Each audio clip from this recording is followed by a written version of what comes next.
Bonjour, je m'appelle Bernard Sénécal, je suis né à Montréal, au Canada, en 1953. Je suis entré dans la Compagnie de Jésus, dans la province de France, en 1979, après des études de médecine à Bordeaux. J'ai été envoyé en Corée du Sud en 1985 et c'est le pays dans lequel je réside depuis. Et je m'y suis spécialisé dans l'étude du bouddhisme et dans la pratique du dialogue interreligieux. Je vais maintenant vous présenter l'apostolat dont j'ai la responsabilité et dont le nom est la communauté du Champ de Pierre au bout du chemin. Voici la France et l'Europe de l'Ouest. Nous sommes situés à 9000 km à vol d'oiseau dans le nord-est asiatique, dans la péninsule coréenne, qui est entourée de la Chine, de la Russie et du Japon.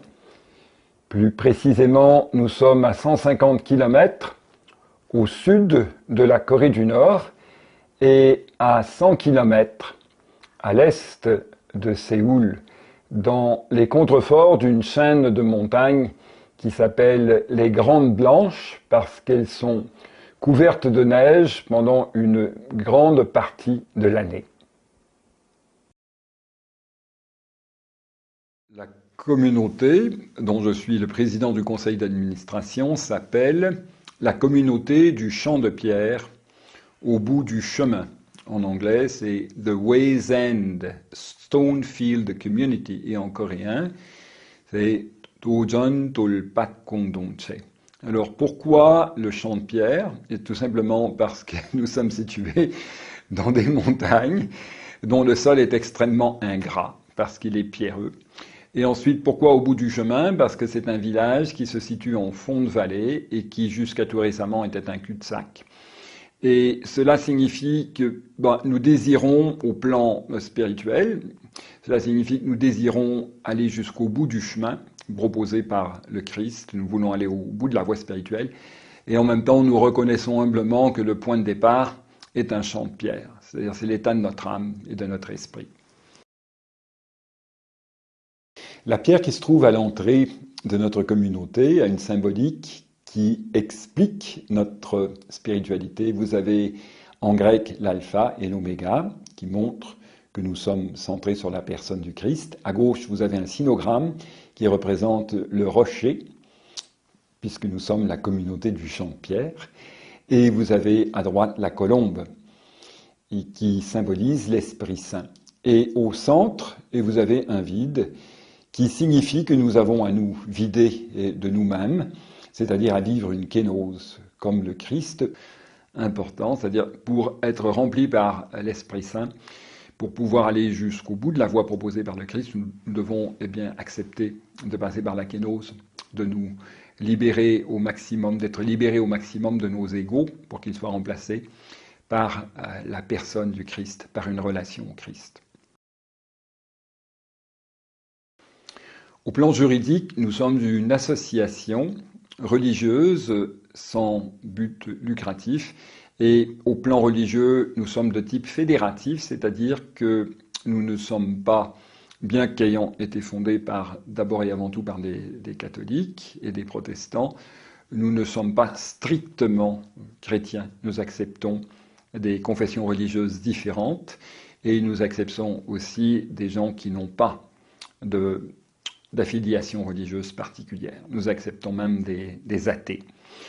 Et nous sommes une association jumelée avec une association bouddhiste qui s'appelle La Voie du Zen, et dont je suis un membre actif depuis 25 ans et dans laquelle j'ai terminé en 2021 un parcours qui fait que je suis qualifié comme maître dans la pratique du Zen.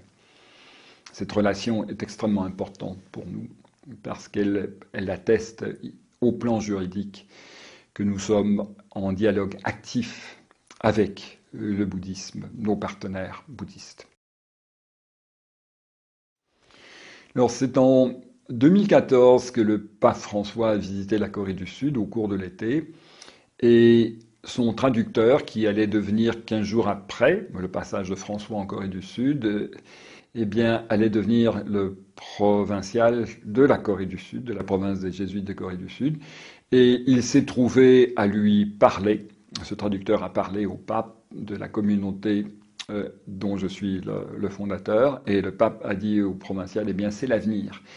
Du coup, quand ce traducteur est devenu le provincial 15 jours après, il m'a tout de suite invité en disant « Bernard, tu peux fonder une association, tu peux commencer à trouver des fonds, tu peux fonder une nouvelle communauté, je te donne le feu vert. » Voilà. Jusque-là, les provinciaux de Corée du Sud avaient été extrêmement réticents à l'égard de ce que je faisais. Il a fallu la visite d'un pape, et a fortiori un pape jésuite, pour que le feu vert soit finalement accordé après de longues années de vaches maigres, si je puis dire.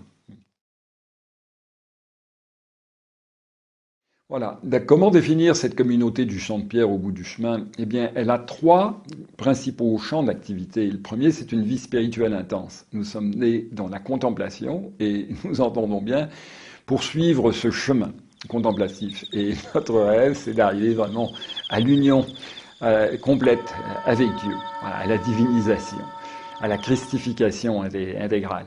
Le second pôle d'activité, eh bien, c'est l'étude, la recherche et la formation. Eh bien, dans quelle discipline? Dans le domaine de l'interreligieux. Et pas seulement dans le dialogue avec le bouddhisme, mais aussi avec tout le champ culturel coréen, ce qui inclut le chamanisme et le confucianisme.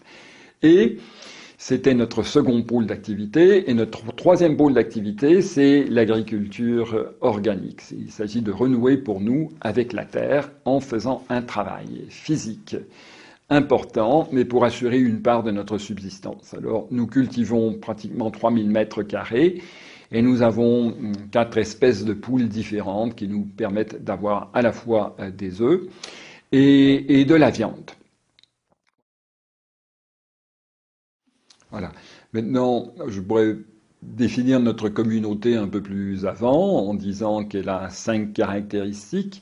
D'abord, c'est le dialogue interconfession chrétienne, c'est-à-dire le dialogue écuménique, est extrêmement important dans un pays où les catholiques ne représentent que 7% de la population, alors que les protestants sont 20%. La seconde de nos caractéristiques, eh bien, c'est le dialogue interreligieux que j'ai évoqué un peu plus tôt.